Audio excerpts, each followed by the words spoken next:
Hey guys, we're back. Belle is still sitting over here being antisocial, but that's okay. She wants her own space. She is excited about the book we're going to read today, which is called Two Bobbies. This is another book about animals. This one's about a dog too, and what's interesting is this book is by the same author as the last book we read, Nubs, Kirby Larson and Mary Nethery. They wrote that Nubs too. This book is called Two Bobbies, a true story of Hurricane Katrina, friendship, and survival. And that's written the same way that the Nubs book was, a true story. So this is another true story. This is about a cat and a dog in a time of Hurricane Katrina. This happened several years ago in Louisiana. There was a really bad hurricane. It was named Katrina, and we're going to read how that affected these two animals. So, Two Bobbies. All right. The city of New Orleans on the mighty Mississippi is a place many people and pets call home. Jamming with jazz and dressing up fancy for Mardi Gras, it bustled with life day and night.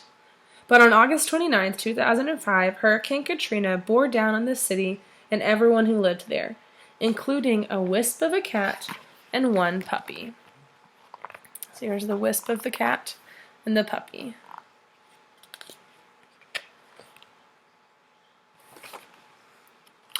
Winds roared to 110 miles per hour. Rain pounded hard and fast. Strong winds pushed walls of water from the Gulf of Mexico into Lake Pontchartrain. Some of the levees holding back the lake gave way. So levee is like a wall that holds back water, and these levees fell down. Water poured into the city, deeper and deeper. People who had stayed through the storm were finally forced to leave their homes. They had to say goodbye to everything they loved. Many were told they could not take their pets. Bobby and Bobcat were left behind. Bobby had been tethered with a length of chain, and Bobcat had stayed by her side. Together, in the silent heat, they waited for help to come. So some people, when they evacuated because the streets had been flooded, they were told they couldn't bring their pets. So these people left their dog chained, and you can see food and water was left. People probably didn't think they were going to be gone a long time, but the reality was that they were. They basically had abandoned their animals. So Bobby and Bobcat are just waiting. After the storm, volunteers from across the country came to New Orleans to lend a hand. They brought food and water. They rescued people stranded on the roofs of their homes, and they rescued many animals. But with so much damage and confusion, the two Bobbies were not rescued. Their food and water gone, Bobby finally broke free. She dragged along the broken chain with Bobcat close beside her. So they weren't rescued. But finally, they decided they had to go, and so they broke free. In the early days after the hurricane, the two Bobbies tried to make their way around oily water littered with debris. And we know that debris is like the wreckage left when something falls. And so you've got debris from trees and debris from buildings and cars and stuff, just trash everywhere. After the waters receded, they traveled the buckled streets with no place to call home. So they were homeless. Month after month passed as Bobby and Bobcat wandered the devastated city. Their days and nights were filled with danger. Packs of hungry, homeless dogs roamed the streets, fighting smaller animals for food. Were Bobby and Bobcat chased away from any scraps they may have found? What do you think? Look, you've got Bobby and Bobcat here, and then you've got these dogs. So who's going to be chased away from the food? With little food to eat or clean water to drink, Bobby's ribs began to show. Bobcat's brown sugar markings started to fade to a dull white. So they were becoming malnourished now. One day in January, 4 long months later, Bobby and Bobcat strayed onto a job site. A construction crew hammered and sawed, fixing up a hotel damaged by the hurricane. A worker's dog rushed over to play with Bobby. The dog's owner, Rich, noticed Bobcat too. He saw how thin the two strays were and began feeding them. He trimmed Bobby's chain, leaving enough to jingle on the ground, because Bobcat liked to follow it. But every time Rich tried to touch Bobcat, Bobby growled. After a week of caring for the two Bobbies, Rich got some bad news when his boss came to the job site. He had given permission for 1 dog, but not 2 dogs and a cat. He said Bobby and Bobcat had to go. So they're getting fed, but now they've got to leave again. Rich was determined to take them to a safe place, but Bobby still growled whenever Rich got too near Bobcat. Bobby is being protective over Bobcat. She would not let him pick him up or even touch her friend. So Rich rattled a bowl full of kibble, and Bobby followed the food to Rich's van, and Bobcat followed Bobby. Rich drove them to a temporary shelter that Best Friends Animal Society had set up in Celebration Station, which is a former video game arcade. The shelter was completely filled with homeless dogs and cats, but a volunteer welcomed them in, even naming them Bobby and Bobcat for their bob tails. They were placed in separate rooms. Now, if Bobby is very protective over Bobcat, how do you think it's going to go for these best friends to be separated? All night long, Bobby howled and barked. Bobcat paced back and forth.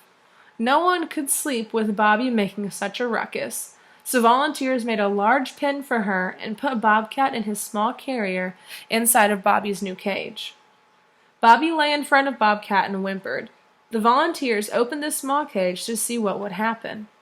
The two Bobbies touched noses, together again at last. For the next few minutes, the volunteers studied Bobby and Bobcat. They noticed how Bobcat stayed close to Bobby. They saw how he walked with his neck stuck out, and how carefully he lifted his front paws, placing them down as if he were unsure of what he might step on.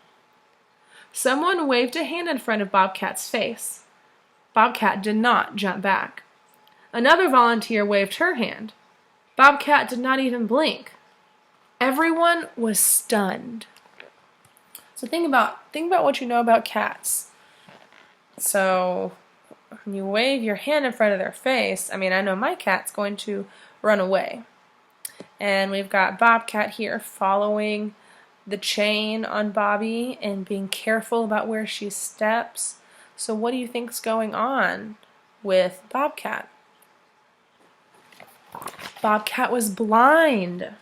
All that time on their own, Bobby had been Bobcat's seeing eye dog. The volunteers and even an ace pet detective searched for their family, with no success. But Bobby and Bobcat still did not have a home. There was only one thing left to try. The two Bobbies made a television appearance on CNN's Anderson Cooper 360. So they got to go on like a Tonight Show. The very next day, the Best Friends volunteers left New Orleans. One of them drove Bobby and Bobcat to the Best Friends Animal Sanctuary in Utah, where they would stay until a new family could be found. They were on their way west when the news came in. Hundreds of people wanted to adopt them from being on TV. It would take a very special family to adopt them together. The volunteers made a list and invited everyone on it to come and meet the two Bobbies. Only Melinda and her Boston Terrier Gus Gus made the long trip to Utah. So this lady Melinda and then her dog Gus Gus came all the way to Utah to meet the two Bobbies. That night, Bobby and Bobcat had a sleepover with Melinda and Gus Gus in one of the cottages on the sanctuary grounds. Would the two Bobbies choose Melinda? Do you think that they're going to want to live with her? The next morning, everyone knew the answer. Bobby and Bobcat were stuck to Melinda like Velcro. I knew it. They also liked Gus Gus and he liked them. Finally, Bobby and Bobcat had found their new family. They'd been searching. Now they live with Melinda, Gus Gus, and Amelia on a ranch in southern Oregon. Bobcat has a window seat to sit in. He likes to play with the robot vacuum cleaner. He turns it on all by himself. Bobby helps with the ranch chores. She goes along on horse rides. On hot days, she lounges in the frog and fairy pond. At the end of every day, Bobby and Bobcat snuggle up together. They have toys and treats and lots of new friends, even a camel. Best of all, they have each other. So a ranch is it's like a farm. It's a farm with animals on it. And so that's where they get to live now, with each other, best friends. So here's an actual picture of the two Bobbies. Like thousands of others, the two Bobbies lost their family and everything dear to them when Hurricane Katrina hit New Orleans. After they came to live with Melinda and Gus Gus, their veterinarian discovered debris and grit deep in Bobcat's ear canals. His right eardrum was broken. Did Bobby snatch Bobcat from the dirty floodwaters that had filled New Orleans? No one will ever know. But it is very likely that a blind cat like Bobcat would not have made it without Bobby's protection. In turn, Bobcat's friendship may have made Bobby stronger and given her a reason to go on. Bobby and Bobcat survived Hurricane Katrina. They did it by lending each other a paw. I learned from this book that friendship is one of the most valuable things you can have in your life. It can get you through almost anything. So that's the story of the two Bobbies. Another wonderful story about friendship and animals.